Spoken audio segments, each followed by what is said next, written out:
आज सुनेंगे सावन मास की कहानी। सावन का महीना था।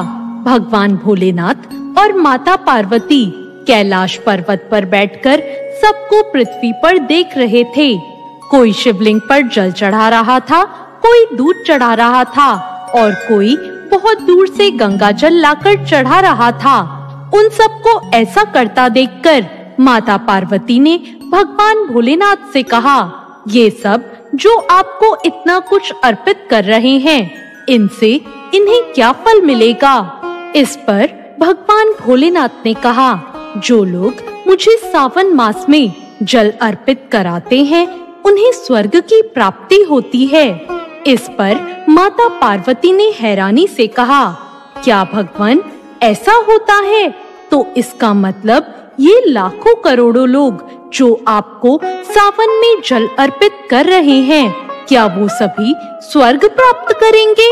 भगवान भोलेनाथ ने कहा, पार्वती, तन से स्नान कराने से ज्यादा महत्व मन से स्नान कराने वाले का है। इस पर माता पार्वती ने कहा, प्रभु, ये कैसे पता चलेगा कि कौन मन से स्नान करा रहा है? तब भगवान भोलेनाथ ने कहा, पार्वती, ये पता चल जाता है कि कौन मन से स्नान करा रहा है। आइए, ये बताने के लिए मैं आपको पृथ्वी पर लेकर चलता हूँ।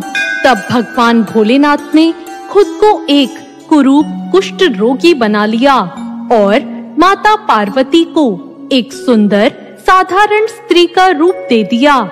वो दोनों एक शिव मंदिर के बाहर बैठ गए और वहाँ से हर गुजरने वाले को माता पार्वती कहती कि मेरे पति एक कुष्ठ रोगी हैं, मैं इन्हें पीठ पर उठाकर यहाँ पर लाई हूँ। सुना है इस शिव मंदिर की बहुत मान्यता है। मेरे पति कोढ़ी हैं, अगर इनके द्वारा मैं एक लोटा गंगा जल इस मंदिर के शिवलिंग पर चढ़ा दूं, तो ये ठीक हो जाएंगे। हमारी मदद करो। हमने 2 दिनों से कुछ नहीं खाया है। मैं बहुत थक गई हूँ। जो भी कोढ़ी को देखता उससे घिन करता और वहाँ से चला जाता, या फिर सुंदर स्त्री को देखकर कहता, तुम इतनी सुंदर हो, इस कोढ़ी के साथ क्यों रहती हो? चलो हमारे साथ चलो। देखते देखते शाम हो गई और किसी ने उनकी मदद नहीं की। तभी वहाँ एक गरीब मजदूर आया और माता पार्वती को देखकर बोला, बताइए आपको क्या काम है? आप यहाँ इस तरह क्यों बैठे हैं? माता पार्वती ने उस लड़के को सारी बात बताई। इस पर उस लड़के ने कहा, ये लो, मेरी माँ ने मुझे 4 रोटियां खाने को दी थी। पहले आप इसे खाकर अपनी भूख शांत करो, क्योंकि कलयुग में आप एक ऐसी स्त्री हो जो अपने पति की इस तरह सेवा कर रही है। मैं आपको प्रणाम करता हूँ। मैं आपके पति को अपने कंधे पर ले जाकर भोलेनाथ के दर्शन कराऊंगा और इनके द्वारा भोलेनाथ को जल अर्पित कराऊंगा।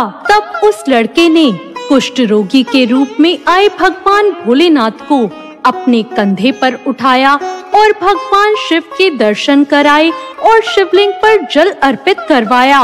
ऐसा होने के बाद भगवान शिव ने माता पार्वती से कहा, देखिए, ये है जिसने मुझे तन से नहीं मन से स्नान कराया है। उन करोड़ों लोगों में से ये है जो स्वर्ग को प्राप्त करेगा।